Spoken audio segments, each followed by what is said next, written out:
Welcome to the Boneyard with Steve Robertson. As always, I am your good friend and host, Steve Robertson.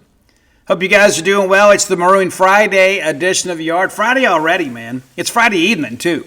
You know, I wanted to get the show done earlier, but man, as you can imagine, I've been on the phone since I got up this morning trying to get you guys some information. You can get the latest updates of Jordan Seaton over at genespage.com, and we'll talk about that some on the show today, too. I kind of expound and give you more of my thoughts.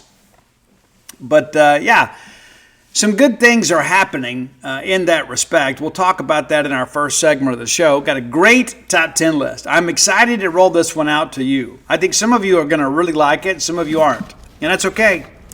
So it makes the world go round, man. And remind you guys, too, you know, Dana's running the float spa here in town. And coming up on our 2-year anniversary. I remember when people told me it wasn't going to work. I remember that. And in the early going, there were some times I was just, you know, Dana had never been in business. You know, I said, you just got to keep doing what you do. Just keep doing what you do. And then now we're thriving, floating about 20 to 25 people a day. And the month of January, if you buy a membership of any kind, you get a basic membership, which means you float once a month. And I suspect most of you would do that. If you buy any membership, whether it be the basic membership, the plus membership, the unlimited membership, for the next 30 days, you can float an unlimited amount of times. That's right. As long as we have room on a schedule, you can float every day. Yeah, just by buying a membership. It's an incentive to get you to buy a membership. So dial 662-268-7601 to get your questions answered and to inquire about memberships. And maybe if you're not ready to make that monthly commitment, maybe to say, you know what, I want to go check it out and see if it'll work for me. I floated yesterday. And so there's like a little music.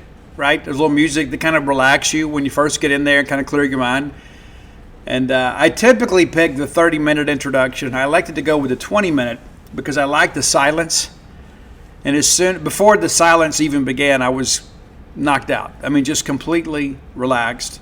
But I say this to people all the time. Even in times of rest, we're overstimulated, right? Because like you sit in your bed and you're going to take some me time, right? Well, the ceiling fan is going, the TV's on, you're on your phone. So even in times of rest, we're overstimulated. And so when you go float in a sensory deprivation environment, your mind can rest. It's the only time my mind is quiet. It has been an absolute game changer for me in my life. I think it's made me more productive. I know it's probably made me easier to live with because my stress level is reduced. And if you're a person that suffers with chronic pain or anxiety, maybe for you. This week, we had a pallet of salt delivered. You know, we have to add a little bit of salt to it every day based on how many people float. And so I told Dana, I was like, hey, whenever that salt gets here, let me know. I'll come there and help you. And so a little bit later, I hadn't heard from her, and I called her. I said, hey, did you delay your salt? She goes, no, I've already done it. So this sweet little woman of mine moved about a ton of salt twice. Got it in the building, and then went and put it on the pallet without even telling me. So you can imagine how sore she was. Well, she floated the next morning, soreness completely gone. Maybe that'll work for you too. Be sure and check her out at 662-268-7601, and you can follow us on social media under True Rest Float Spa of Starkville. Let's thank our friends at Bulldog Burger Company, longtime sponsors of this show. Man, we love Bulldog Burger Company. We love them because we know what to expect. We can put our feet under their table. We're going to get great service, great food at a great price with incredible service. My son's worked there for over 3 years. He loves working there. And that's the thing. I would not pair myself up and my show up with people I didn't believe in. I believed in the Eat With Us group as long as I've known where Starkville, Mississippi was. And so having a chance to partner with them is a great honor for me. But it's also a great opportunity for you to have a great night out or a lunch out with friends or family. 3 great locations to serve you: University Drive in Stark Vegas, Gloucester Street there in Tupelo, Lake Harbor Drive in the Ridge and Flowood area. Have the spring rolls as your appetizer. They will make you and everybody around you better looking. It is the best appetizer in Starkville proper, bar none.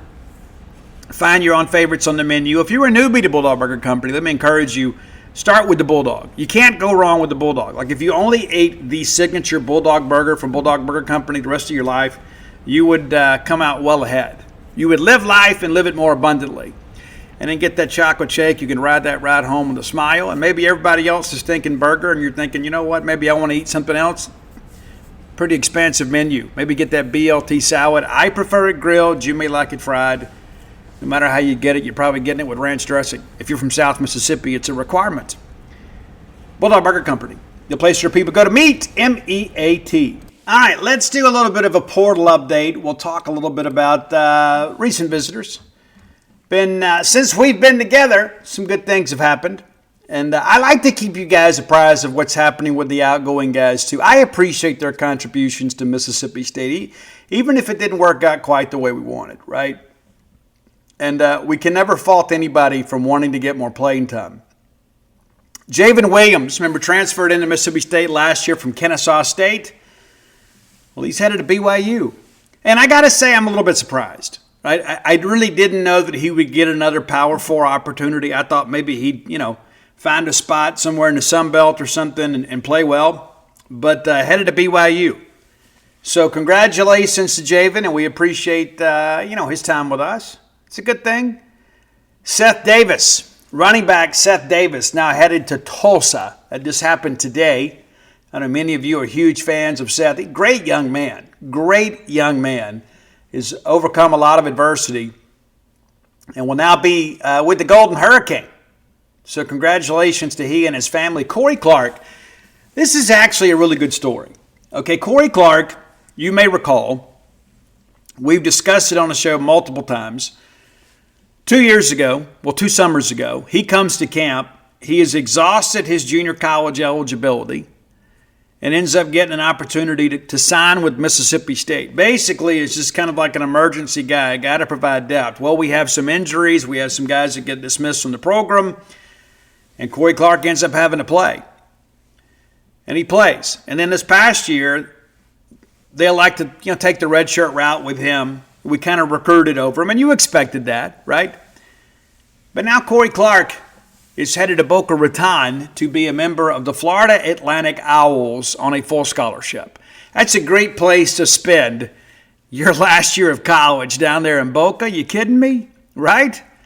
And so I'm very happy for him. And that's like we talk about. I appreciate everybody's contributions. It doesn't always work out. It doesn't mean we got to have beef. And so for Corey Clark, this is a guy that's made it work for himself.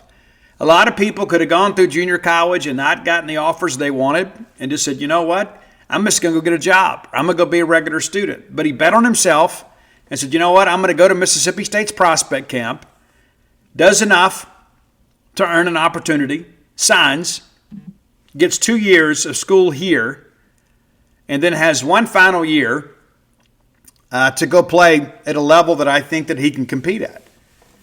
And so, Corey Clark, while he did not make a major contribution to Mississippi State, he is a Bulldog alum now and now has the opportunity to play one final year of football at a level where he can get some playing time. So that's a great thing. This is the positive side of the portal, right?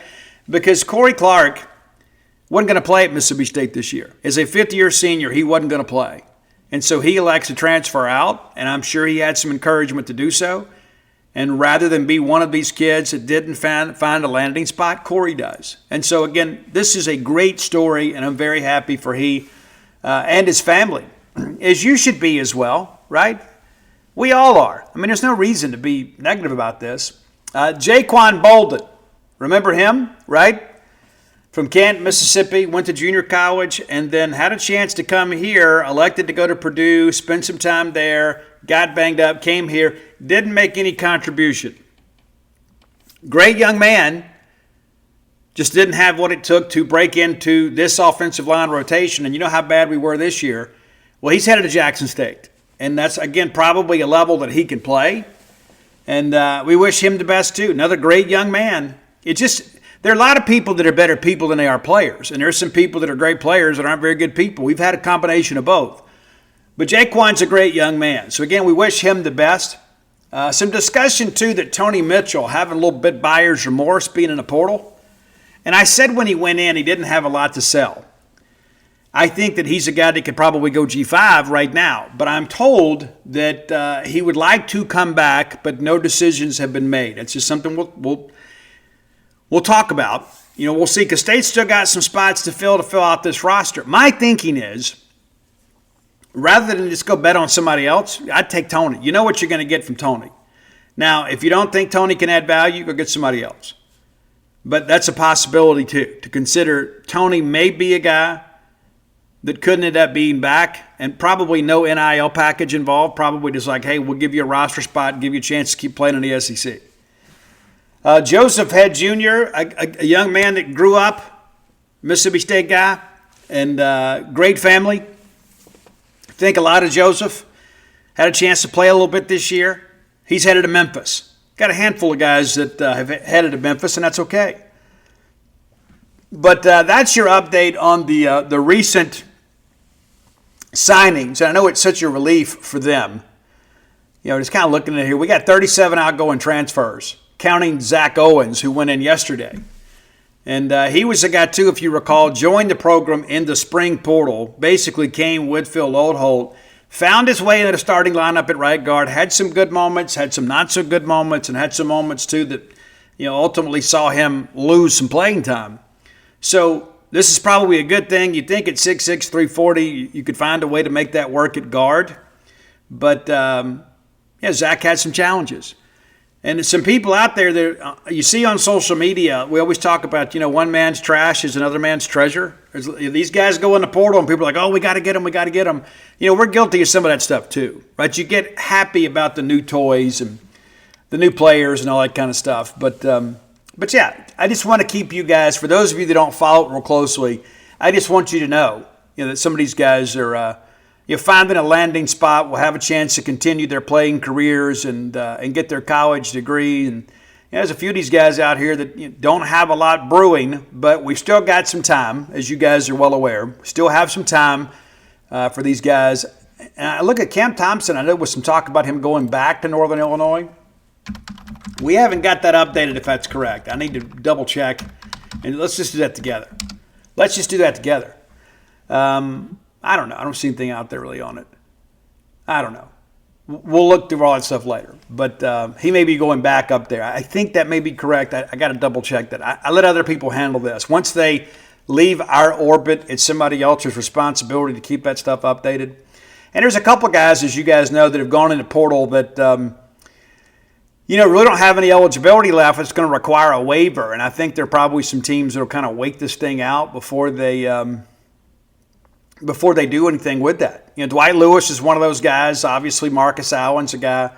You got a handful of guys like Brennan Smith's going to need a waiver. And so there are probably some people that will work through some easier options before they have to deal with all that red tape. But we hope all of these young men have an opportunity to continue their career if they have eligibility left. And then we'll kind of see how it plays out from there. So yesterday, Mississippi State picked up another commitment. If you are a subscriber to Gene's page or you follow my work out there, we make a lot of this stuff for free. We had a big commitment, literally and figuratively, in Miles McVay. And really no surprise, 6'6", 350 or so.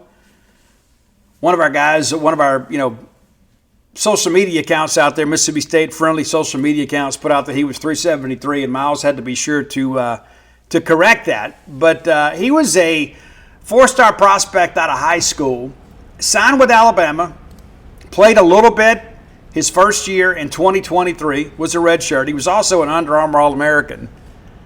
It's kind of how it works with Alabama, right? Yeah.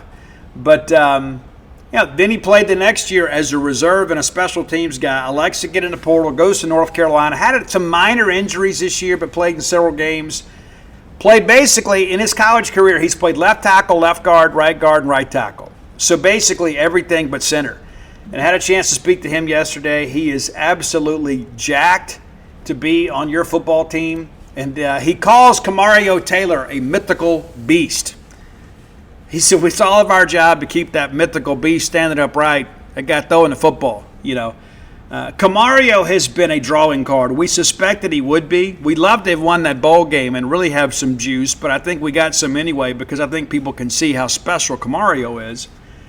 But when you start working through this offensive line thing, and I know in the beginning everybody's a little gun-shy, right? You take a wide receiver, Marquise Johnson, it's like everybody's like, yes, Steve, great. Where are the offensive linemen? Well, you got a bunch of them now, and still chasing a left tackle. Now, worst case scenario, Miles McVay can play some left tackle, but I think he profiles more as a right tackle. But Mississippi State right now has recently wrapped up an official visit with the top left tackle prospect in the NCAA transfer portal, according to 247 Sports, with Jordan Seaton. And so the connection there is Phil Lodeholt was his first offensive line coach at Colorado. And so there's a personal relationship there. So State gets the chance to host him first. And then there's been a lot of chatter. He was going to go to Texas. He's going to go to LSU. Well, he's headed to Miami next. And a lot of our fans are like, don't let him leave. Well, when you got a whole high-profile goal like this, a guy that knows he's going to be a first-rounder, he's not making a decision just based on NIL.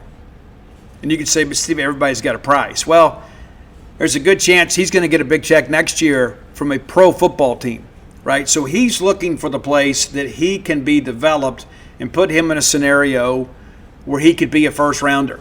And left tackles obviously are a position of premium, especially with so many right-handed quarterbacks out there. But kind of working through this, a product of IMG Academy. And Jordan Seaton was one of these guys, man. I mean, like, nearly rated 100 on the 100-point scale. On the 247 Sports composite as a member of the class of 2024, he was a 99.34. The number one offensive tackle in the country, the number 17 prospect in the country, the number 4 prospect in the state of Florida. A 5-star in every sense of the word. 6'5", 287 pounds out of high school. Had offers from everybody. Took official visits to Alabama, Colorado, Florida, Tennessee, Ohio State, and Deion Sanders wins. Deion gets him. And that's just kind of the magic of primetime, right? Coach Prime doing some big things. So he plays in 2024, plays in 25. Now he has an opportunity to have one more year and then declare early for the draft. I suspect that's what he will do. So Mississippi State gets him first. And it's not a courtesy visit because we don't have a lot of time.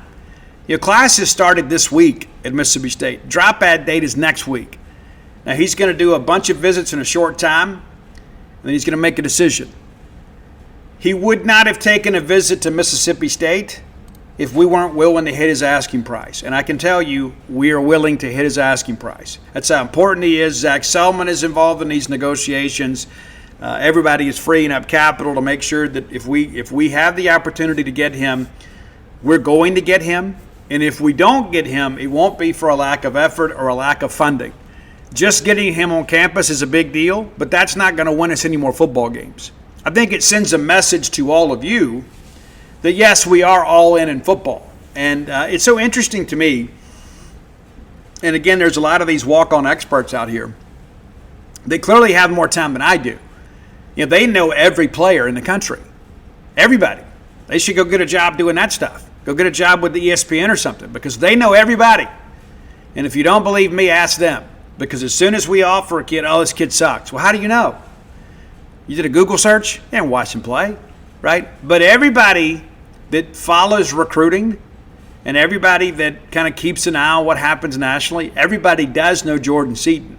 And everybody knows the caliber of this player. And so before he got on the plane to come visit Starkville, Mississippi, his agent was already given assurances that, yes, Mississippi State is willing to write the check necessary to get your client to sign a financial aid agreement with Mississippi State. He wouldn't have come otherwise. He would have visited somewhere else. Because when you only have a limited amount of time to make visits and make a decision, you're only going to visit the places that are willing to meet your asking price. And that's where we are. And so Mississippi State has met the asking price. They're willing to write the check. They have absolutely explained to him how important he is. It has been communicated to him the quality of the offensive line that we have brought in from the portal that will play around him. And I don't know if you could have made this sale a week ago, to be honest with you. I don't know if you could have sold Jordan Seaton on the fact that, hey, you're going to be the left tackle on kind of a rebuilt offensive line that's going to have some real talent on it. But now you don't have to tell them, hey, so-and-so's coming. Now you can show them the receipts. You can say, hey, here's who's already signed with us. You're the missing piece for us offensively. And so that has been communicated to Jordan Seaton. There is a comfort level with Phil Lodeholt, I'm told, that benefits Mississippi State. Now, going to Miami, and I'll be honest with you, Miami is a concern. Number one, Miami's playing for a national championship on Monday, right? So you can't sit here and say, well, we're trending in the right direction. They're playing for a national championship. That's just not going to play well, right? But Mario Cristobal is a guy that before he became a head coach, he was considered a little bit of a wonderkind when it came to offensive line coaching. He coached offensive line for Nick Saban for a while. Like after he lost the job at FIU, I guess it was, he took the job at Alabama. Was the lead recruiter that got Scott Lashley away from Mississippi State to Alabama. Mario is a great recruiter. He is a great developer of talent and put a lot of people in the league. And he's coaching a team that's playing for the national championship. So, yes, there are a lot of concerns with Miami. And as Miami has shown since the beginning of the NIL period, they're willing to meet players where they expect to get paid. But this isn't going to be a decision, again, solely based on NIL. Especially when you got a handful of teams, you're like, hey, we'll write that check. This is a young guy that is looking at the bigger picture. I'm only going to visit teams that are going to pay my required asking price. So now I have to decide who in the next year can get me most ready for the NFL draft. Who can help me this next season showcase my talents and prove that I am worthy of a team's first-round draft pick. Now, the advantage Mississippi State has is you got Phil Oldholt, a 7-year NFL veteran that knows what the NFL's looking for. He knows how the NFL executives break down film. He knows how they evaluate players. He can get him draft ready. And he's already got a lot of natural ability. And so that's a plus for Mississippi State. Now, the difference is Mississippi State hadn't had a winning season in 3 years.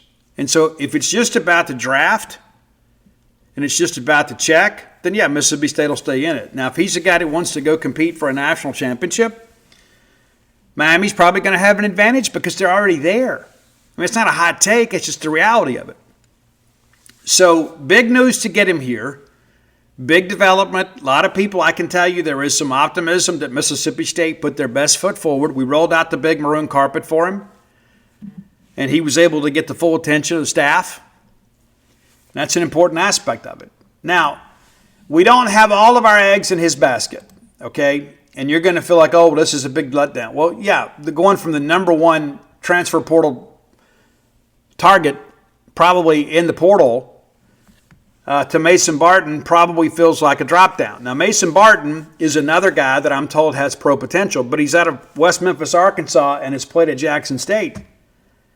But he is a guy that's got a little juice here as of late. But, yeah, there's no comparison between he and Seton. But the point that I'm trying to make here is that Seton is not the only option for us. And, again, he's the best option for us, bar none. But it's not like we have all of our eggs in his basket. Mason Barton from Jackson State is on campus right now. He'll spend the night and then finish up his official visit tomorrow. But, I don't think we take him unless he's willing to come for a little bit of nothing. You may take him as a depth piece because you still got to fill out the roster. But you got to make sure you have something. You got to have somebody with some experience to play left tackle. He's 6'6", 315 pounds. A guy that's played pretty well. But this is a different league, right? So if you could get them both, you take them, right? Absolutely. You get Seton and get Barton. It gives you some options at tackle. But, I know in the minds of many that would be a huge drop-off because we got so many fans that are absolutely invested now. And listen, we got some fan accounts out there on X that didn't do us any favors. And listen, I know it's all well-intended. But we have a lot of fans out there that we're kind of gotten portal lust right now. We got this bloodlust, more, right? And all of a sudden, you kind of set people up for disappointment. Like, I'm hearing it's a done deal. He's committed. And I've seen the tweets, so you can't tell me you didn't send them. You did. And listen, it doesn't bother me, but you're doing a disservice to your fellow Bulldog. When you put that stuff out there based on your, quote, sources, I would venture to say be a rare occurrence that you had a better source than me. Sometimes you may be somebody you knew or you grew up with, you went to school with. You may have it better than me. I'm not saying that out of arrogance or hardiness, but I do this for a living, right? But occasionally you may have something that I don't. I don't have the corner of the market on all the information. But the reality of it is when we put things out there, it conveys an expectation to your fellow Bulldogs that maybe is not totally accurate. And then when something doesn't go right, do you know who picks up a tab on that? It's not you. It's the football staff. And we got some people that have built an internet pedigree on that sort of stuff. We'll never admit they're wrong. Hey, this is what happened. Well, I don't know. I thought we were going to get him. Well, they couldn't close the deal. Not my fault. That's what happens. Just pass the buck. Had a couple guys wrap up their visits this morning. Dakari Nelson out of Selma, Alabama, and then Anai White, both from Penn State. I'm told Anai White will take a visit to FAU and Memphis, I think is correct. I think that's right. Let me look you for South Florida and Memphis. And so if we take these guys, they're part of those guys we talk about filling out the roster. While they were both top 100 recruits at a high school, it just hadn't come together for them on the college level. So if we take them, I think it raises the floor because rather than have maybe a former walk-on or a junior college player that you're putting on scholarship just to run scout team, you got some guys that can provide some value. White's a guy I think could be in the rotation at defensive line, maybe give you 10, 15 snaps a game. Nelson's a guy that has made a career, and it's only been 2 years for him. He may be a guy that comes in this year and blows up on special teams because he loves running down on kickoff coverage and just destroying people. And then maybe next year, he's a guy that really challenges for a spot on a 2-deep. So Matt Brock and Zach Arnett will know how to use him. So you're starting to see the visits trickle just a little bit because we're getting towards the end of it. The portal closes at midnight tonight for everybody that's not playing in an AFL championship game. Indiana and Miami's players will have 5 additional days. So they don't have to go in the portal ahead of the AFL championship game and be a distraction. We dealt with that in 2021 in college baseball. Stupid, right? So that's a part of this thing as we kind of begin to think about the week winding down. I think we're going to have a busy weekend. Mississippi State's going to have 17 juniors on campus Saturday for the first junior day event of the 2027 recruiting cycle. And so while we've been chasing portal stuff, there's other people obviously in the building that have been sending out these invites and kind of getting these guys lined up. I can't even begin to imagine how hard these guys have had to work. I mean, let's not forget, we played a bowl game the day the portal opened. So some of our support staff had to stay behind and prepare so they could hit the ground running. It has been nonstop now for them for the better part of a month. And then on top of all of this, you got to start thinking about the next class. Right? Because if you snooze, you lose. And not to mention, there's a lot of other people out there that are a little bit distracted. And so you spend some time now getting those invites, getting those guys to campus. And, we'll do our best to kind of catch up with guys as they leave campus and give you some reaction, new offers, things like that. I don't know that there's going to be any commitments. I don't know if we're pushing for that right now. But if one of these in-state kids said, you know what, I want to do it, we'll probably do it. And it seems like the last couple of years under Leba, we've had some out-of-stater just blow up like – remember last year, Cam Brown out of Valdosta, Georgia? He commits the first junior day, the very first time that he goes to Mississippi State's campus. And I thought to myself, there's no way this kid's going to stick. And he stuck, right? It's a rarity to see that kind of stuff happen. So can't rule out a commitment, but I can't say we're pushing for it. If we take one, it's going to be because the young man of his own volition decided. And speaking of that, he was a recruit from Corey Bell. Corey Bell has been absolutely destroyed at times on the message boards and on social media. And I don't know that anybody on this staff to date this year, this recruiting cycle, did a better job. Guys, Corey Bell had his room wrapped up by day 3 of the portal. Let that sink in for a second, right? Everybody said he couldn't recruit. Everybody said he was lazy and he brought no value. You go look at that corner room right now. Corey Bell knew who he wanted to target. He went in and he got him. By day 3. It's crazy to think about that. I mean, it truly is. Got some guys lined up, had them leaning our way, got them in on a visit, got them signed. Corey can go play golf now, right? And so, when he has been criticized, some of it's been justified. But when a guy does a good job like this and shows that he's presenting value to the staff, I think it's important that we praise those people. And it kind of changes the narrative. There's a lot of people out there that all they know is what they see directly in front of them, right? You don't know what's going on behind the scenes. You just say, hey, he's our corners coach. We hadn't recruited well. He must be the problem. Well, I think he's answered that in this portal class. And, we'll see what happens in the regular recruiting cycle. But I think it's important, if we're going to offer criticism, we need to be willing to offer praise when it's due as well. All right, time for our Close with Blair Player of the Day. Blair Chandler, of course, is my friend, your friend, our collective friend in the mortgage industry. 25 years of experience, get his expertise and know-how working for you to make the dream of home ownership a reality.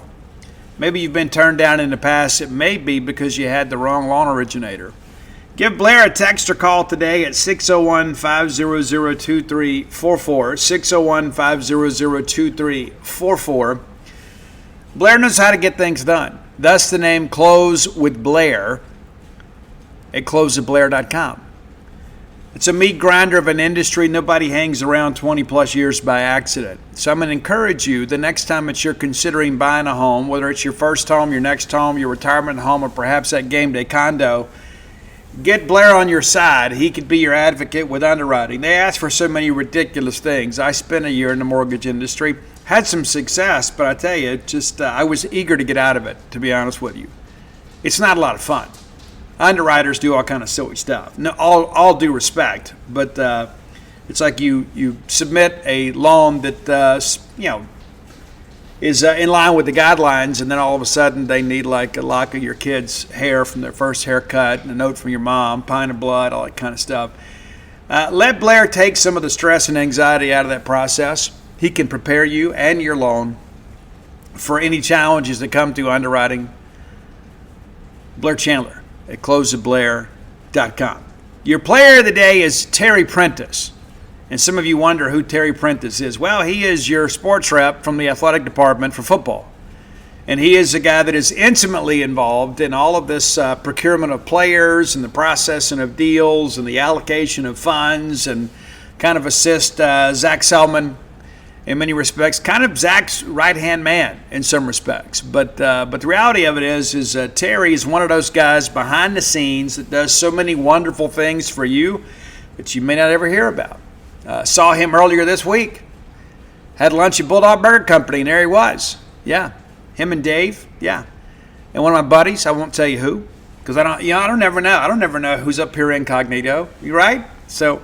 But Terry is a great guy, man. He has been a great addition to our team, and he's actually had some schools that have pursued him to be their athletic director, and we're fortunate to have him here, and grateful that he is still a Bulldog, and thankful for everything that he does for Mississippi State football. So that's your player of the day, actually your administrator of the day, if you want to get technical, Terry Prentice. All right, time for today's top 10 list is always brought to you by Calido Guitars. That's Calido Guitars.com. I've been so proud to partner with them. The more I've learned about them and the more I've heard from you all that have bought merchandise from them, the better I feel about this arrangement. Because not only is it a Mississippi State owned and operated company, it's a company that treats their customers like gold, include me. I got a Steve Vai signature guitar that I don't get to play enough. I got a guitar stand, I got a gig bag, and I got everything I need to be better. And maybe you're a person too that wants to play guitar. Maybe you play guitar and it's time to upgrade the rig. You can get everything you need at CalidoGuitars.com, a Mississippi State owned and operated stringed instrument shop specializing in guitars. They're guitar players too. It makes a difference to me, right? Makes a difference to me to have people that know what I deal with. They know the challenges that I deal with. They know what I want in an instrument. And that Steve Vai original that I have is the best sounding instrument that I've ever owned. And I think some of it's got to do with the way they set it up for me. Made me a better player. Made me want to play more often. And maybe that's what you need too, is a little push. But you work hard. And sometimes you have to reward yourself. So I'm going to encourage you, give yourself the gift of music. Or maybe you love somebody that maybe is a very frugal person, and maybe you could do them a solid and get them a very special gift. Visit CalidoGuitars.com, and we'll give you some incentive to do so. You got a promo code, BSR. We wanted to keep it simple for you. You don't have to remember 100 promo codes. BSR. That entitles you to a 10% discount off their already low price. That gives you no sales tax unless you live in the great state of Texas, no shipping, and a 5% donation to the Bulldog Excellence Fund. Now, you can use that promo code over the phone, you can use it online, or you can use it in person if you stop by their expansive showroom in Lake Jackson, Texas. I can tell you, I don't know that I have ever dealt with a company better than these guys. And I don't just mean guitar shop. Exemplary customer service, incredible expertise and know-how. They're not just going to sell you a guitar. They're going to help you enter into a relationship with the guitar. That's how important this is. It's a very intimate purchase, as you guys know. Those of you that play, you understand. And that Steve Vai guitar just sits so beautifully in my hands. And I want you to have the same joy. So be sure and check them out, whether you play guitar or banjo or ukulele or anything like that. Visit the website, KalitoGuitars.com. You'll be glad you did. You will be. All right. I was feeling a little bit saucy today. So I'm going to have some fun with you all because I love you, and it's Friday night now. But I love you guys. And so this is somebody a while back, maybe 2 years ago, somebody said, Steve, give us your favorite song of the bands that you hate. And I thought, man, what a great topic. And so I'm kind of going to do a little bit of a play on that because we got a tremendous amount of feedback from that list. And speaking of feedback, I had 3 people message me about the Savage Garden top 10 list. The messages were almost identical. It's like, Steve, I have not thought about that band in forever. And man, you're right, they had some hits. I love those songs. And a couple of people said, hey, I put it on shortly after the show and kind of reminisced a little bit. And one guy in particular said that a couple of those songs took him back to when he was first dating his wife and said that Truly, Madly, Deeply was one of their songs. How about that? It's nice to be able to connect over music, right? Because music is a healer. It is. These songs that I'm about to roll out to you never healed anybody, though. They didn't. So the topic of today's top 10 list is top 10 songs that you all love that get on my nerves, okay? So there we go. So let's have some fun. Now, that doesn't mean that I hate everything from these bands, and we'll start with number 10 as part of that. I was not a huge Poison guy. To be honest with you, I love Something to Believe in. I love Fallen Angel. I just thought Poison was more image than substance. And you could say, but Steve, you're a Motley Crue guy. Motley's got a lot better songs. Okay? And I think CeCe DeVille sucks, man. Just my honest opinion. But to me, the song that never made any sense to me, I'll never understand why it was a big hit. I think it was because of the video. And I think sometimes, too, when you get behind the band, you're just so happy to hear something new. And things weren't so watered down back then. But Poison released a song that makes no sense whatsoever. And everywhere I went, people were singing this stupid song. It's Unskinny Bop. It makes no sense to me. Phonetically, it makes no sense. The lyrics do not match the chorus. It is a poorly composed song, but it was a hit. And some of you guys loved it, and I didn't like it. All right, number 9, you may recall my beautiful blonde bombshell bride sat in some when right before we opened the spa. And she did some top 10 lists of some bands that I'm not as big a fan of as she is. She loves Theory of a Dead Man. I like some of their stuff. I do. Like By the Way is great. Santa Monica is my favorite song from Theory of a Dead Man. I like Medicate, and of course that's a song about addiction. And so there is some things in that catalog that I dig. But she had that Scars and Souvenir CD, and one day, I'm not going to lie, don't tell her I told you this. But one day I had to drive her minivan somewhere. Like, she used to wear me out with that CD. And there were some songs on there that I thought were kind of aimed at me. So one day I just threw the CD away. I did. But we're going to go with Theory of a Dead Man's No Surprise. I just didn't like it. And there are a few other songs they've got that get on my nerves. Just too silly and sophomoric. Number 8, I don't get the Coldplay thing. I mean, I don't get it. I don't get it. There's just nothing that they've done. I know many of you are huge fans of the band. You say they're a musician's band. I don't agree. I think the biggest hit that Coldplay had was the video of the guy and the HR director hugging the show. But the one song that was like a huge hit for them that I just don't see any value in is a track called The Scientist. And some people are going to gasp when they hear that. I just don't get it. And I don't have to. I'm not being a music snob here. I just don't like it. All right, number 7. And this band, I really don't like this band. And I think they're terrible.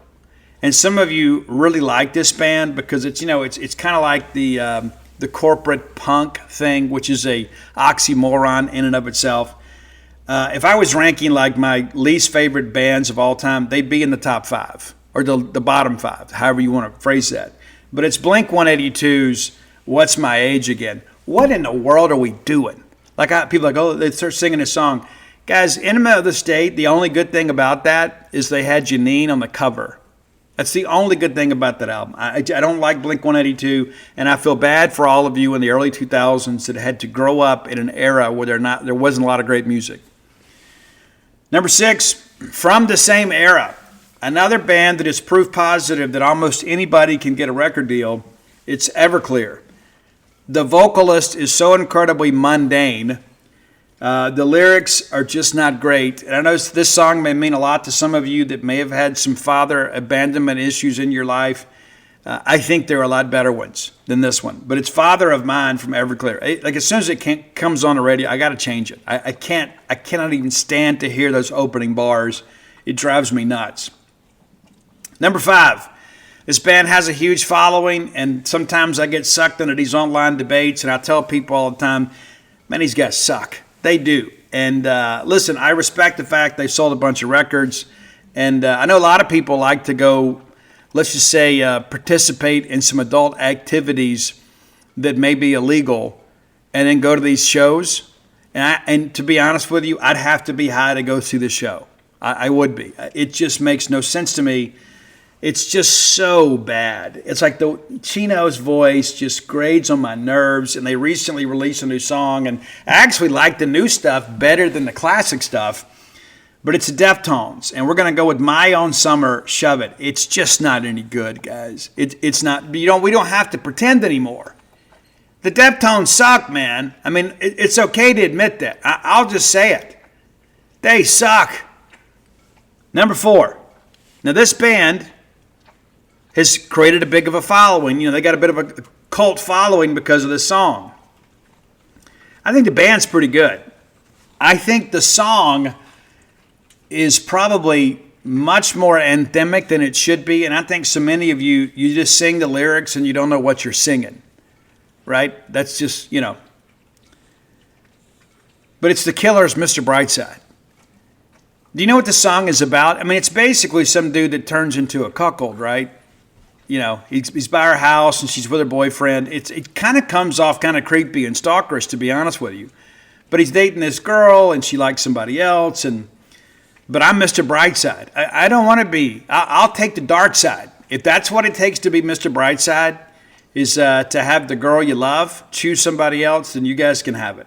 But the band is really good. I just don't care for the song. Number 3, and this really sticks in my craw, and if you're ever around me at a baseball game and this happens, when I told Dana what today's topic was, she said, well, I'm sure Sweet Carolina's on there. You're right. It's got nothing to do with baseball. What are we doing? What are we doing? Singing. Well, the Red Sox did it. Well, that don't mean we all got to do it. I don't get it. What in the world does this have to do with baseball? Everybody likes it. Bum, bum, bum. It's lame, man. It's lame. It's lame. Can we please stop doing this? The song would be okay on its own, but I feel like it's been force-fed down our throats. And so I'm not participating. You're welcome to do it. You say, well, Steve, let's have some fun. There's nothing fun to me about that. Nothing. All right, number 2, and you knew they were coming at some point. Hey, guys, I'm going to tell you, I'm going to give you my honest opinion. Green Day sucks, man. They absolutely suck. And so when Dookie came out, and people, it's a classic album. No, it's not. It's not. It was a corporate creation pushed by MTV. And at the time, there was this, move to make, quote, punk music. There's nothing punk about it. This is punk for Starbucks drinkers that get like the soy latte with like the ginger topping. That's what that is. There's nothing punk about it, ever. The Offspring was by far the better, quote, punk band of that era. It's not even close. The Offspring rocks. They have some good lyrics, and people are like, well, you know, I remember sitting in a bar with a buddy of mine in Shreveport, Louisiana, and his song came on, and I was like, oh my God, this is terrible. Who is this? He goes, just listen, man, I think you're going to like it. And so about halfway through, I'm like, dude, is that Green Day? He goes, well, yeah, isn't it cool? No, it's not cool. What are you doing? What are you doing to me? And it was like, wake me when September ends or whatever it is. It sucks, man. What are you doing? How is that punk? Have some identity. Not to mention, man, like Billy Joe is a joke, man. You got to stop with this. You got to stop. But number one, with a bullet, it's Nirvana. Now, you're going to think, oh, well, he's going to go with Smells Like Teen Spirit. No, I'm not, because actually there's some elements of that I can kind of appreciate, right? Because it is up-tempo, even though they ripped off Boston's More Than a Feeling's guitar riff, and they did. And you can even find some YouTube videos out there where they break into More Than a Feeling before they go into Smells Like Teen Spirit. The whole thing is a sham. But the song that like MTV tried to like shove down our throats, that is so incredibly bad. It's In Bloom. That's your number one, or I guess your number one worst song that you guys love to get on my nerve. You ever Googled yourself? You may be alarmed to note exactly how much of your private information and data is out there for anybody to access. Whether it be your phone number, your home address, or details about your family. It could be your kids' names, their ages. Whether you agree to this disclosure or not. And that's because data brokers are collecting and selling your information to marketers, scammers, and basically anyone willing to pay. It's the reason robocallers know your name, and while ads seem to follow you on every digital platform out there. Well, Aura fights back for you. They remove your personal data from broker sites and keep it off. Aura also alerts you fast if your information shows up in a data breach or on the dark web. But Aura is more than just data broker removal. It's a full digital security suite that protects every part of your life online. Aura gives you a VPN to stay private, antivirus to block threats, a password manager to keep all your logins safe, and they even give you spam call protection to cut off those stupid scammers. Aura also scans the dark web regularly for your most sensitive information like your social security number, bank logins, passwords, and they will notify you instantly if you are somehow exposed. If your identity is ever stolen, you're backed up by up to $5 million in insurance and 24/7 U.S.-based fraud support to help you recover everything quickly. Other services charge about the same, but they only cover one or two areas. With Aura, you get it all. Data broker removal, credit and identity monitoring, device protection, and fraud support, all with one simple app. Aura removes what is already exposed, protects what isn't, and puts you back in control. Right now, you can try Aura free for 14 days when you visit aura.com/remove. That gives them plenty of time to go ahead and start protecting your data. They can remove your personal information from data broker sites. Sign up today at aura.com/remove and get the peace of mind that your privacy, identity, and finances are all safeguarded. That's Aura, AURA.com/remove. Certain terms and conditions apply. Be sure and check it out today at aura.com. I hate it. The lyrics are just absolutely a mess. And here's the thing, too, about that. So when you're composing a song, a lot of times you have the song. And so when you're doing the demo, you just kind of sing out what makes sense, like what rhythmically makes sense. And then once you get the demo recorded, you go back and kind of fine-tune the lyrics. Well, that's what happened. Kurt never did it.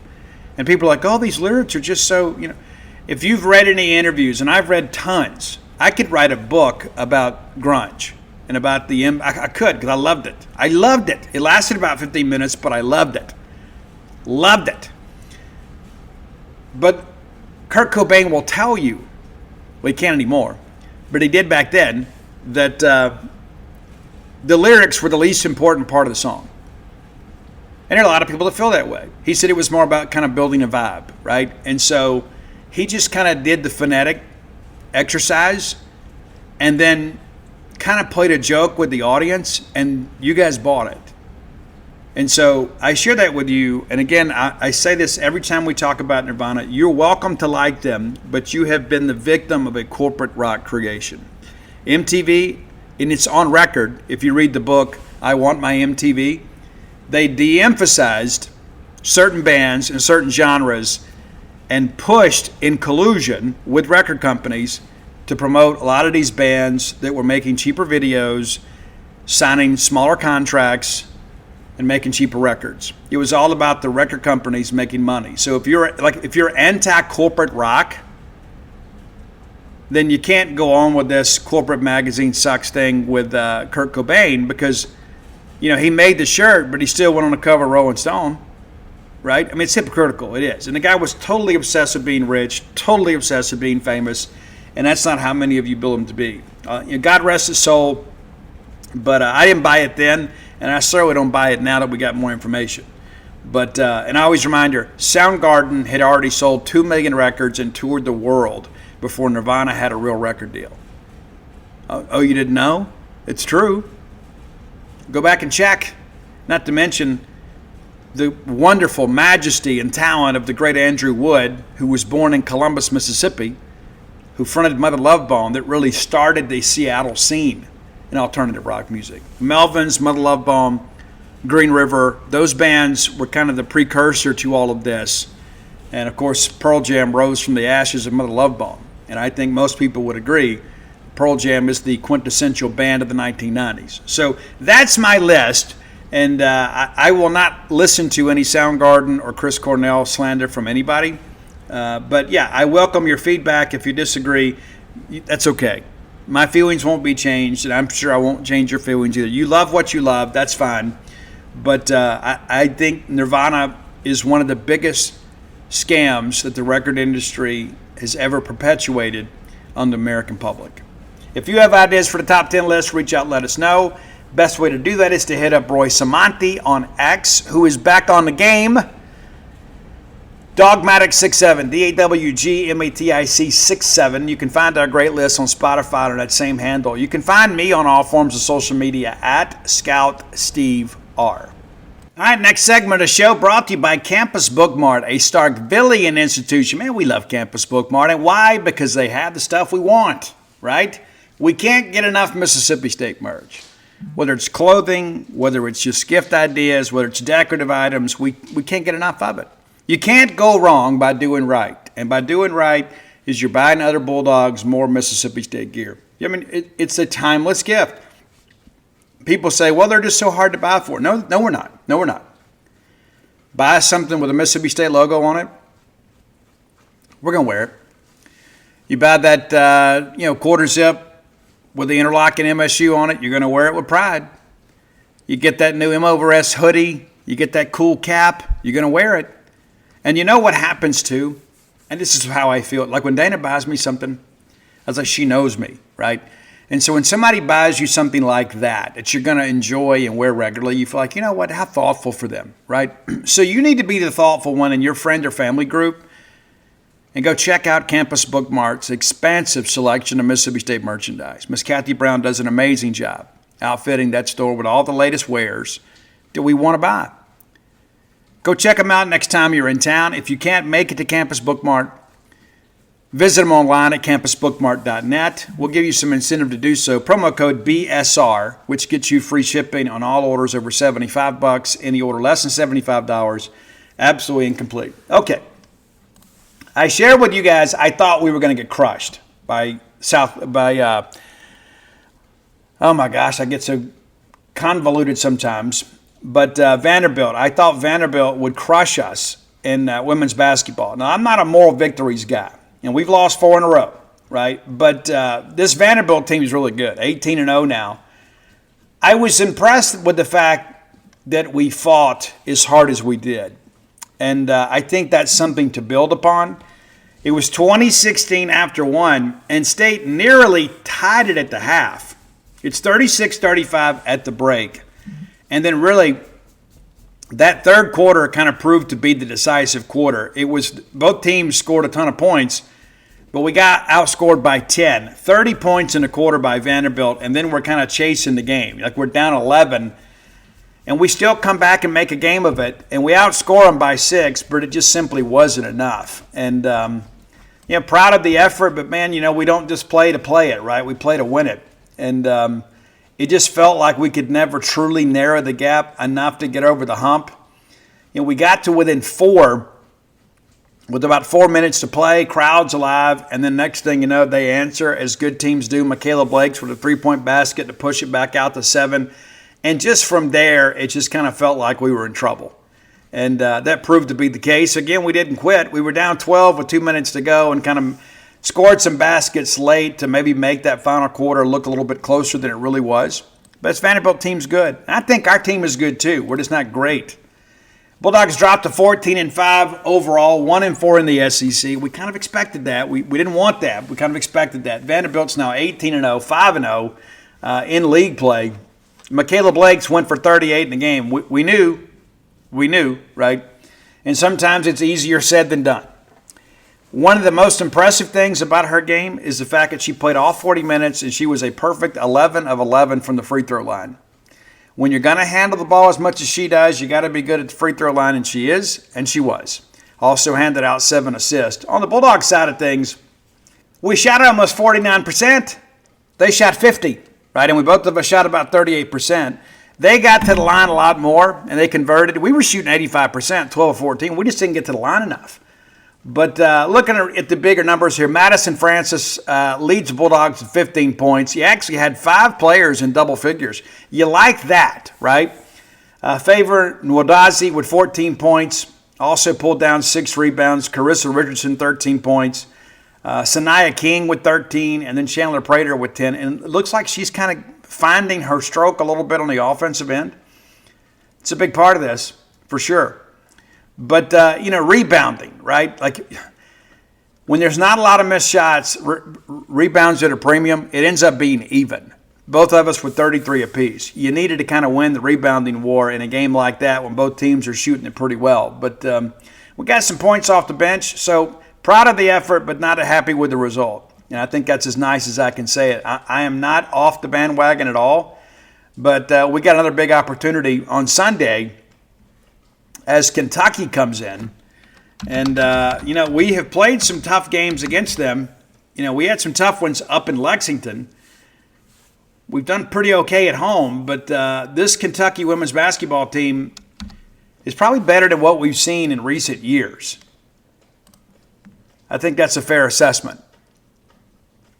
Let's take a look and see how they've done this year. And then we'll kind of go inside the numbers a little bit, and then we'll get to the men's side. But, they're 17-2, right? And they've won 2 in a row. 10-0 at home, 6-1 away, and 1-1 in neutral site games. They opened up. They get Morehead State. They blow out Monmouth. They get Buffalo with a wide margin. They beat USC Upstate by 50. They get Marshall. They get Purdue. That's a Power 4 win, and Purdue women's basketball is not great. They doubled them up, basically 76-35. They win the rivalry game at Louisville, 72-62. That's a pretty loud win. They go to Puerto Rico. They lose to Maryland and then blow out Morgan State, 101-39. They go to Miami and win down there. Miami has had some competitive teams in recent years, so that's another win that's going to make a big difference in the net as we get deeper into this. I don't know how Miami's doing this year, but in recent years they have been a tournament team. I remember them coming to Starkville a couple of years ago. We just simply couldn't stop them. They get Central Michigan and Belmont. The Belmont game a little bit closer. We've had some games against them that have been closer than you'd expect too. They get Wright State, Hofstra. They get into conference play. They beat LSU in Baton Rouge. That's about as loud as it gets. They get Missouri, and then they lose at Alabama. And then they go and play Oklahoma at their place, and they beat them by 5. An Oklahoma team that absolutely embarrassed us. And then they beat Florida. So good start to the league for them, but they got to go on the road. And my hope is that we've learned a little something, and maybe we can pull off the upset here. If we can find a way to get that. Again, the schedule's going to flip for us in the back half, but we can't just sit around waiting for that. We've got to find a way to get some wins against some quality teams if we plan to make the tournament, and you know that we do. But we're going to have to figure some things out. And listen, and for the Facebook commenters, we all knew that the non-conference schedule wasn't challenging. We knew. We don't need to be reminded. We talked about it on the show. We've talked about it in our reporting. We knew it wasn't a challenging non-conference schedule.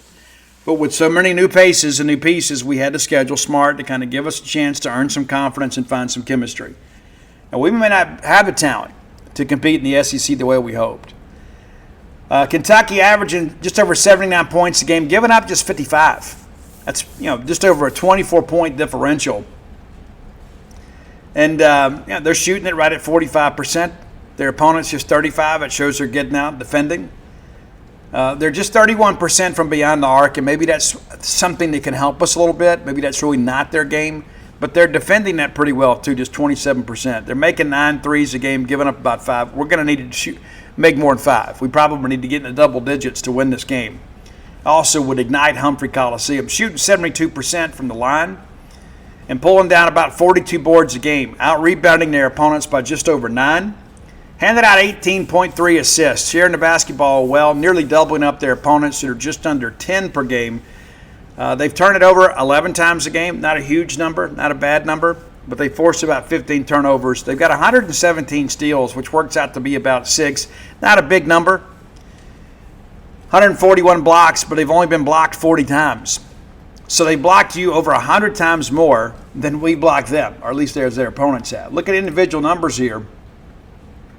Clara Strack leads the Wildcats with 16.4 points a game, and they have nearly 5 players in double digits. And, of course, most of those are starters, but I think you're going to be surprised to find out that they've got some depth on this bench that can score. Tony Morgan with 15 points a game, Tiani Key with 11, Jordan Obai with 10.7, Asia Boone, a part-time starter, but mainly the sixth woman, 9.9 points a game. And again, that's a non-starter, but a lot of times she's getting starter minutes. Amelia Hazett is a starter. She's right at 10 points too at 9.6. And, this rotation, not especially deep, so maybe we can get in their legs a little bit, but that hadn't been, easy for anybody. Asia Boone and Amelia Hazett, both, three-point shooters, got 289 attempts between the two of them, which it's well over half for the team. They've made right at 100 combined. Amelia right at 31%, Asia Boone at 34%. She's got to get a hand in her face. Tony Morgan will knock it down a little bit too, but she doesn't have nearly as many attempts. She's 16 of 38. And when you get late in the ball game, it's tough to pick somebody to foul. Well, just about everybody among their regulars is shooting 70% or above, except for Jordan Obai, and she's right there at 67%. Amelia Hazett, we talked about her leading the team, but right at 85%. So those are the things you think about. And again, we've got to find a way to win some of these SEC games to kind of give ourselves a chance in the second half of the schedule. Let's switch over to the men's side here. Big ball game, as you guys know, as State's going to take on Ole Miss. And again, a lot of people are like, you know what, Steve, I'm beginning to kind of agree with you. We need some things to go right to kind of get the mojo. And I'm just going to lay it out for you as best I can. And I said it on Wednesday. I'm beginning to doubt this is an NCAA tournament team because I just think there are some fatal flaws within the team. We just don't have enough consistent offense, and we're not nearly as good on defense as we should be. And that's the thing that I go back and think about. Evaluations, it just seems like this year we've had more bad evaluations in the portal than in the previous years. The Kanye Cleary thing didn't work out. The Andrew Taylor thing didn't work out. You say, well, it's a bad evaluation. It just feels like we've got multiple of those this year. So, we'll see how it goes. But, we're going to have to play well against Ole Miss. The good thing is it is a Saturday night game in Humphrey Coliseum. We hope that you can join us. But it's a game that we absolutely have to win. I mean this because it's not just because it's Ole Miss, but it's because of the fact that we're kind of be similarly situated with them, and you can't give away home opportunities. You've got to protect the home court. You guys know it just as well as I do. And so let's kind of take a look at Ole Miss and kind of see how they got here. And again, that game's going to be streamed through your app. If you can't make it, you'll be able to go check that out. But, Ole Miss obviously off a Sweet 16 year last year. The grind has been a little bit tougher this year. They're 10-7. and 2-2 in the conference, but they've won the last two. They're 7-2 at home, 1-2 in true road games, and 2-3 on neutral floor games. So 3-5 away from the Pavilion. All right, they win their exhibition game, and then they blast Southeastern by 30. They get Louisiana Monroe by nearly 30 or 31. They get Memphis, and that felt like a really loud win for them at the time. They get Bakersfield by 22, so all of a sudden they're just rolling high. They sneak by Austin Peay, though, 72-65. You know, we all turned that on late because we thought Austin Peay, the Gubs, might come through for us. They didn't. Then they go to the Acrisure Series, and they lose to Iowa and lose to Utah. That's a common opponent that we have, and obviously we went out there and won at Utah. They lose to Miami at home in the ACC-SEC Challenge. They go to St. John's. They lose that game too, 63-58. They narrowly get by Southern Miss, who is now involved in a point-shaving scandal. I'm sure you read up on that. I remember when that happened when I was a kid. I think it was Tulane. It was a big deal. Like, Tulane got caught, and there's all this documentary stuff. But when it happened back then, people just couldn't believe it. And then, lo and behold, 20 players charged in this latest federal indictment for point shaving? It's crazy, man. But Southern Miss loses that game by 4. And then Ole Miss beats Alabama A&M. They lose to NC State by 14 in Greensboro. They blast Alcorn State, and then they lose at Oklahoma, a team that we beat. And then they lose to Arkansas in Oxford by 7. They bounce back. They take care of Missouri. They win on the road at Georgia by 2. But again, 10-17. Let's look inside the numbers here. And again, we're playing at home against a team that is just 3 games over 500. We have got to find a way to win this game. We need this game in the worst way. Not just because it's a rivalry game, because we need SEC wins. All right, Malik Dia leads them with 14.6 points per game. Also been a really good rebounder for them, leading the team with 118. That works out to about 7 per. He also has 18 blocks. A.J. Storr, 13.1 points a game. And then Elias Carmardine, I'm sure I said that wrong, but 11.2 points a game. That's it for their double-digit scores. Patton Pinkins pitches in 8.6 points per game. But it's a team, too. You look at it, there's not a lot of scoring depth on this team. It just feels like, hey, if you can go out there and you can kind of control Dia a little bit, maybe you win this ball game. I know that Chris Jans will have a good defensive game plan, but this is not a team that can spread you out like they did last year. They just simply don't have, and Granite State swept them last year. But Chris Jans has kind of owned Ole Miss since he's been here. And I expect that to be the case. I think State's going to win this ball game.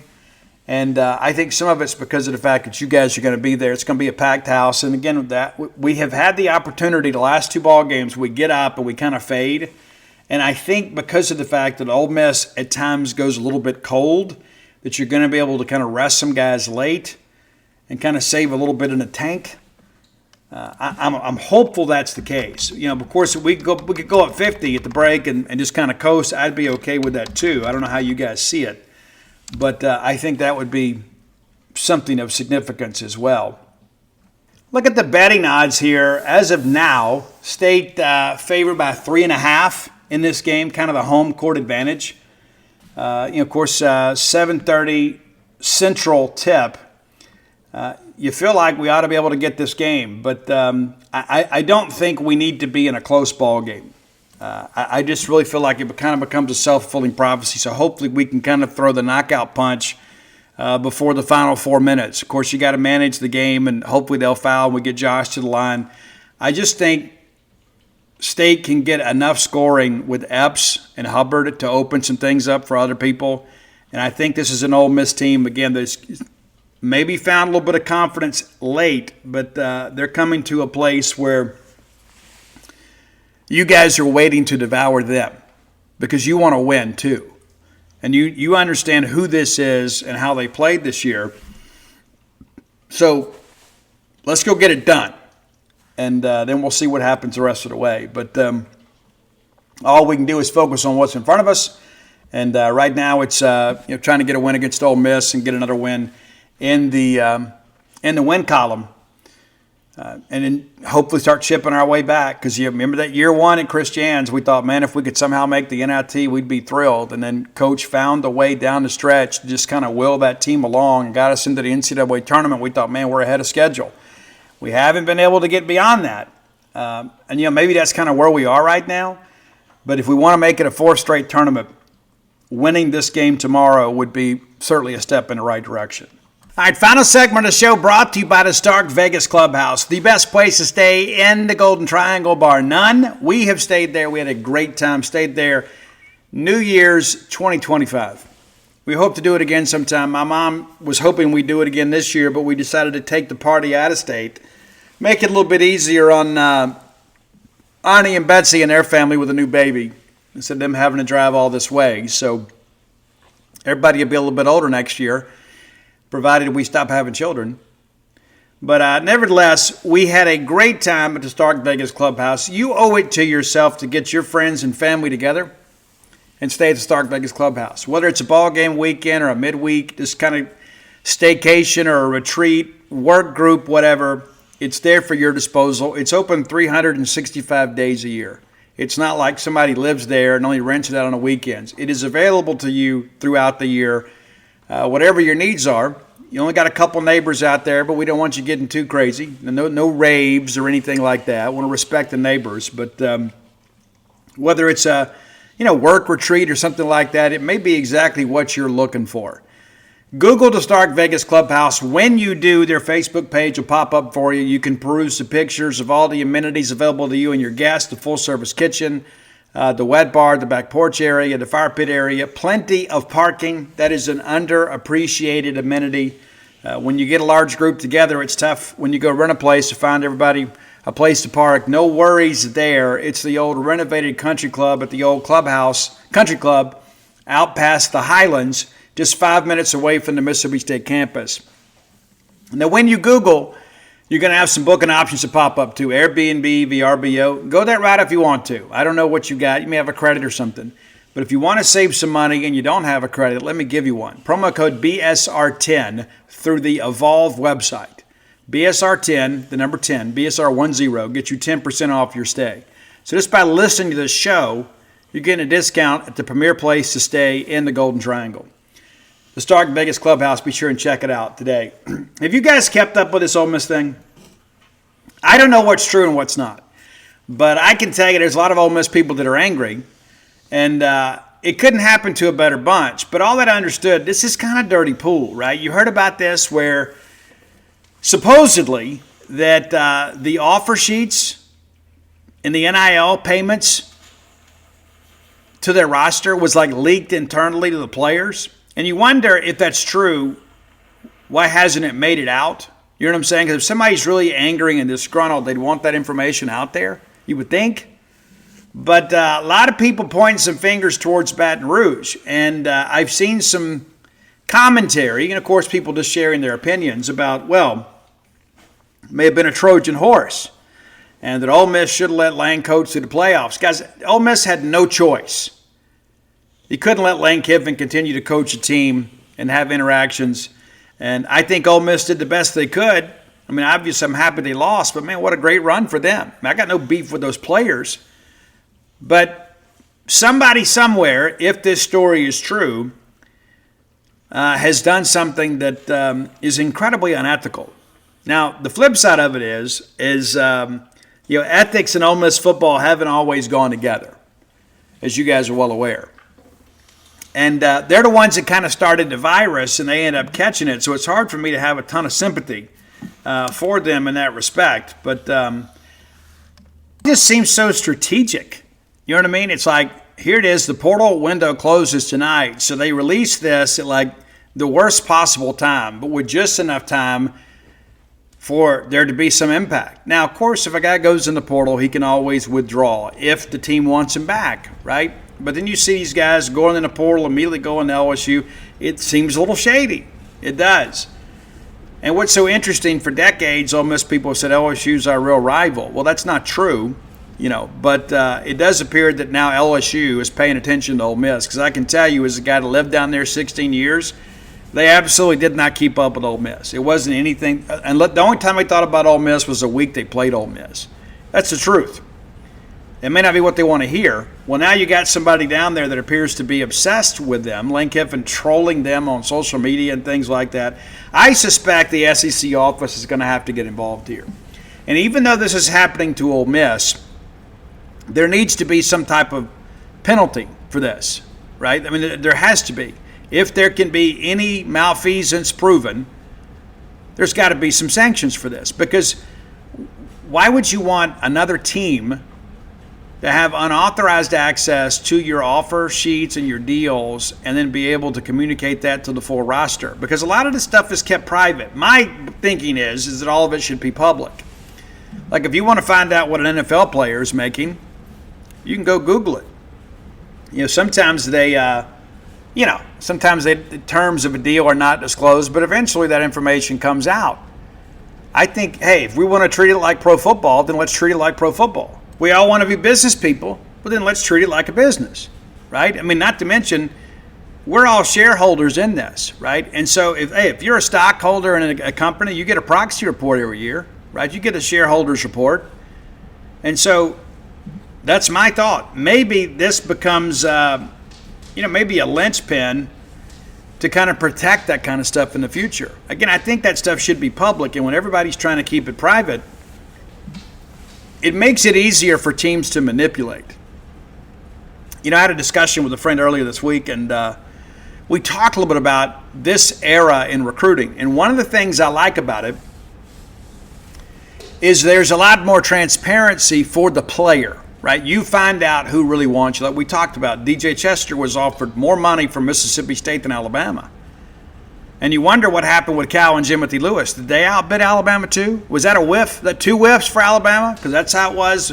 Even if we didn't offer a kid or we weren't pursuing a kid, it was. That's how it was reported. Oh, it's a whiff, And some of our fans kind of bought into some of that stuff. And so, I just think what happens if you find out. Let's say for an example, Mississippi State offered a kid $200,000 and Alabama offered him $400,000. You'd say, well, that makes sense. And then we'd ask, well, why didn't State offer more? Well, then all of a sudden State offers somebody else $400,000, and maybe State and Alabama don't have the same evaluation. So I like that aspect of it. I like the fact that the player has more information to know who really wants them, who is willing to invest in them. I mean, you don't go out and spend a first-round draft pick on a guy you expect to ride the bench, right? You put a multi-year deal together, you start working on their development, and you try to get them out there where they can help your team win. Well, you're not going to make that same financial commitment and maybe perhaps the same coaching commitment for a guy drafted later. You're going to invest money in that guy and time.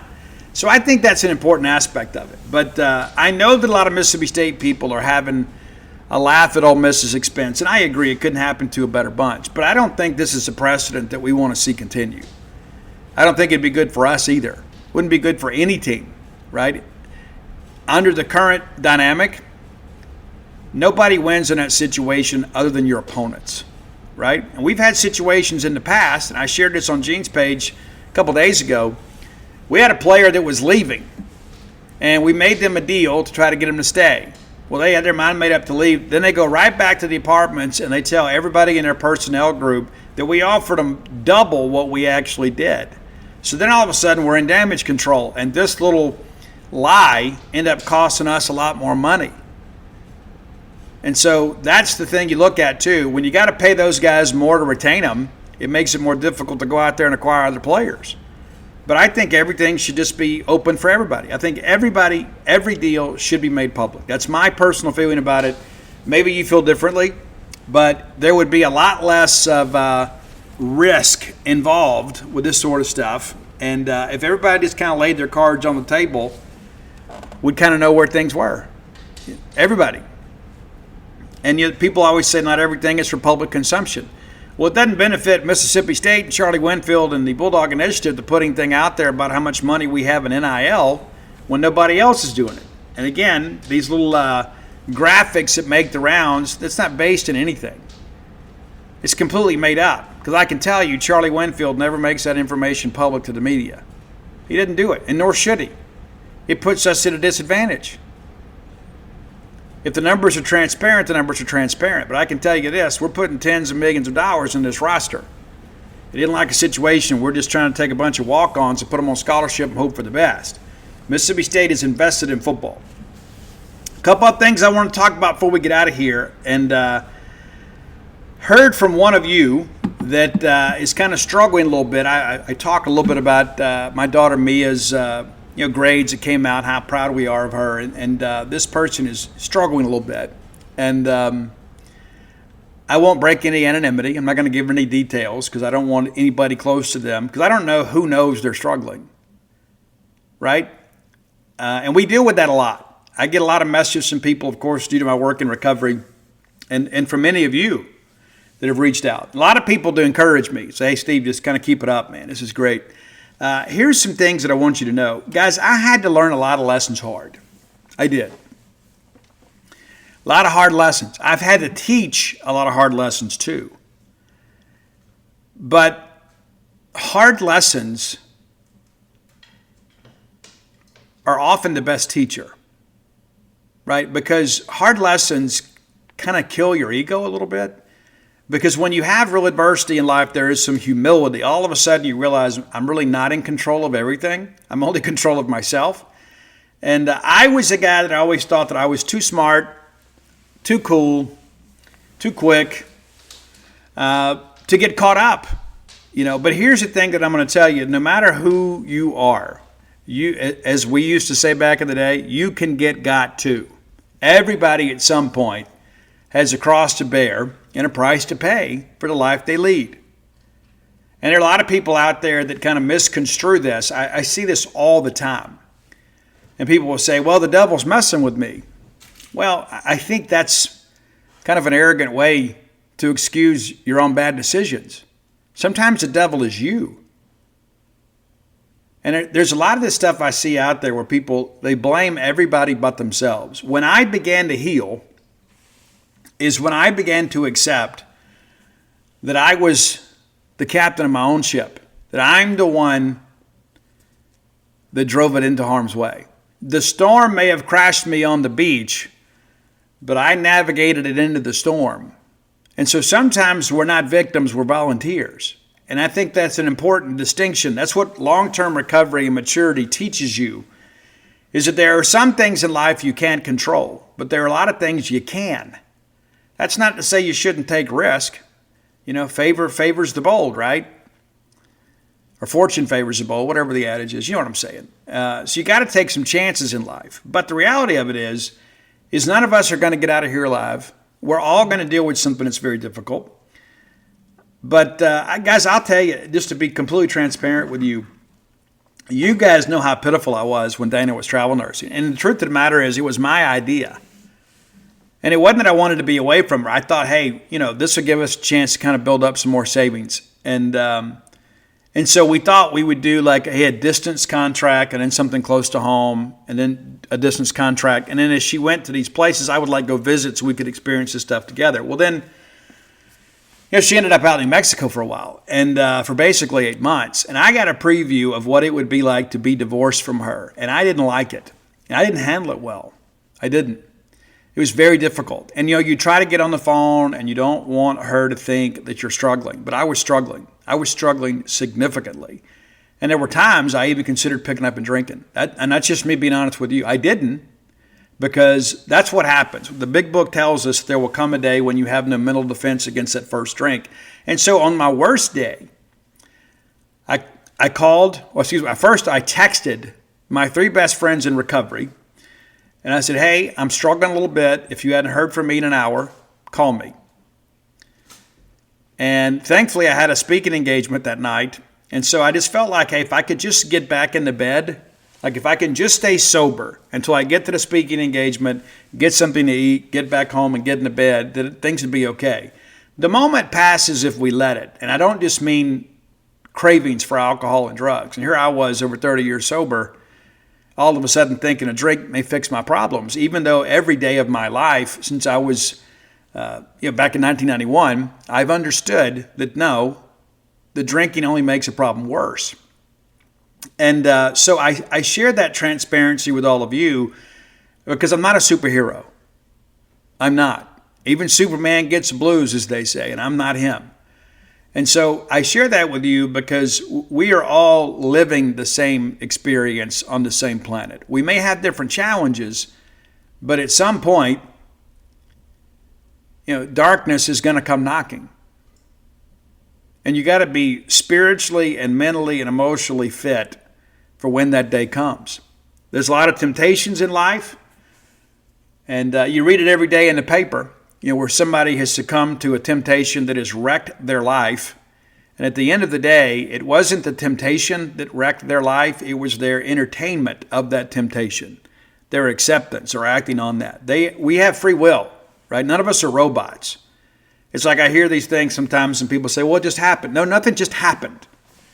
You may have made it happen or you let it happen. And you have to take ownership of your own decisions.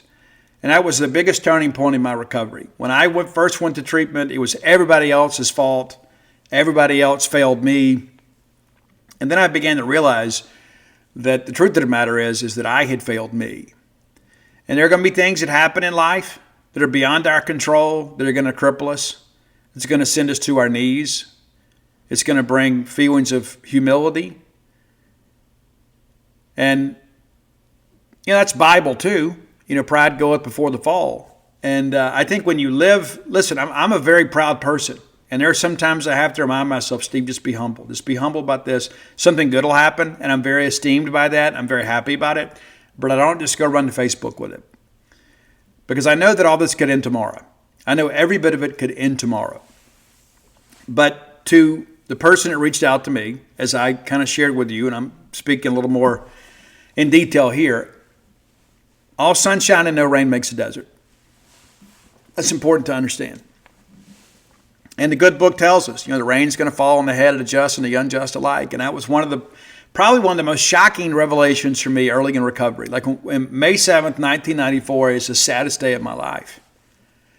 And that was when Dan and I lost a baby to stillbirth. And even saying that word brings a tear to my eye because I knew how bad it hurt me. And it hurt her probably 10 times worse. And so when you see somebody you love really struggling, but I was just under this naive belief that, if I just didn't drink and didn't use, I went to meetings and I got out and went to work every day and I was faithful in my relationships and things like that if I did everything, if I could be as good as I could possibly be, the bad things wouldn't happen to me. And that's just not true. That's just not reality. Now, the risk of more bad things happening to me is diminished because I'm not exhibiting risky behavior. But bad things are going to happen in life. There are going to be things beyond your control. People are going to let you down, and you're going to let people down too. Guys, I have been conspired against. I have been cheated on. I've been stolen from. All these things have happened, and 20 times worse, right? And what's so incredible is you look back over the pathology of your life and, when you're young and immature and you don't really have any coping skills, you say, man, if that ever happened to me, well, eventually it does. Eventually it does, or something of the same magnitude does. And then you learn that you can get through it. That's one of the most important lessons in life, is to understand that our pain is not unique. You're not the first person that's going to get a divorce. You're not the first person that's going to ever have your spouse lie to you or betray you or cheat on you. You're not going to be the first. Not saying you're putting up with it, but the reality of it is you're not the first. There are a lot of people that have experienced everything under the sun, right? And so what happens is that negative self-talk, right? Oh, this is so horrible. My life is over. No, it's not. You can't speak that into existence. But you got to tell yourself, I'm going to get through this. I will get through this. And one of the things that I tell people, probably the biggest cliche, and it's not really a cliche, it's a truth, is it won't always be this way. You need to understand that. It won't always be this way. It could be better. And the more that you work to learn about yourself and take your own accountability in these things, the sooner it's going to get better. You have to take ownership of your life. and understand that you're not just a piece of driftwood floating down the river. You got some kick. You can change course. You can change direction. And we talked about, embracing high hurdles on the last show. It's an important thing. And a lot of people look at this stuff and they say, man, I can't do it, Steve. I'm just not strong enough. And you know what? You're stronger than you think. I've had so many people that tell me, Steve, you're hard. And there's some truth in that. And there's times that I've been a little bit bitter and jaded about life. And I think Dana softens me a lot because, I feel like I was born fighting, right? That's how I feel sometimes, that I was born fighting. And I'm ultra competitive in everything that I do. But the thing that I will tell you is there comes a time when you have to be hard. There comes a time when you have to be selfish. And in times of trouble, when you feel that maybe you've been victimized, maybe perhaps you've been conspired against, maybe you've had some people betray you, you got to get a harder shell. And maybe it's just temporarily, but you got to put on some armor. You got to find that warrior soul, and you got to find a way to push through it, knowing that on the other side of this, there's peace. And a question a guy asked me years ago, and you know the name, but I won't mention the name. I don't want to break his anonymity. And he asked me this one day. It's one of the things they talk about in the AA literature is being happy, joyous, and free. And he's like, Steve, if we can't be happy, joyous, and free, what's the point of it all? That really made an impact on me. And so whether you're in recovery or not, we're all recovering from something. But if you can't be happy, joyous, and free, what's the point? And what do we need to do to get to a stage that we're happy, joyous, and free? I talked to Dana this morning, and I just said, she goes, hey, well, how are you doing today? I said, I'm happy. I'm happy. And I said, I've never been more in love with you than I am right now. Ever in my life. I have never been happier with you, happier to call you my wife. And guys, it hadn't always been easy. And it's like after she got back from New Mexico, I just wanted to smother her. Like I didn't want to leave the room because I'd missed her so bad. And then eventually, kind of give her a chance to breathe, And it was nice having her home for a couple months. She'd run back and forth when the spa was being constructed. It was nice having her home. House was clean, immaculate all the time. We run two businesses, and I can tell you we're never going to win an award in Better Homes and Gardens, and we're perfectly okay with that. But I share that with you because it took a lot of work for me to, number one, get through her being gone. Because, in the beginning, you can watch whatever you want on TV, you can eat whatever you want. I was at a rock concert every weekend, going and seeing all my friends and music. And then one day you just wake up and like, wait a minute. You get all this out of your system. It's like, oh, now that I've had another taste of that, I want the other back, right? And the grass is not always greener. You hear that all the time. But you start thinking when you've been married as long as I have, and it's like, well, maybe we'll get out here and just, go have some fun. I can go hang out in bars for a while. Not that I'm trying to pick anybody up, but I can just go out there and enjoy live music. And there's some bands that she didn't like that I loved that I wanted to go see, and I could. And all of a sudden she's out there, obviously, doesn't have kids to take care of, her dogs to clean up after her in a little small rental place and just seeing about herself. And I'm sure days that would probably a much easier life than being here. And that hurt too. But I made it through it. We made it through it. And now we're in such a great place. And I say that to you just because I want you to have evidence that you can get there too. There will come a day when you get through this and you wake up and you say, you know what? Everything is okay. Everything around me is okay. Maybe it's not perfect, but I am content with everything in my life.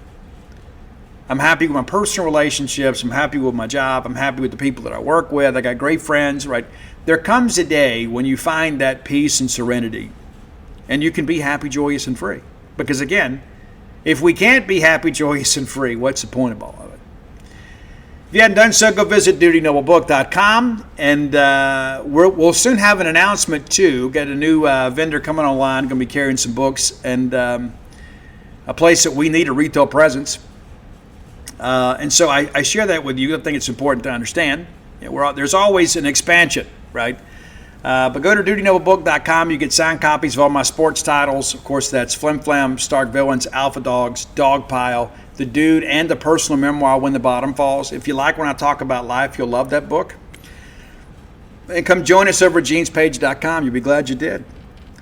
But until next time, let's all live our lives in a way we make more friends than enemies, and people can see a difference in the way we live.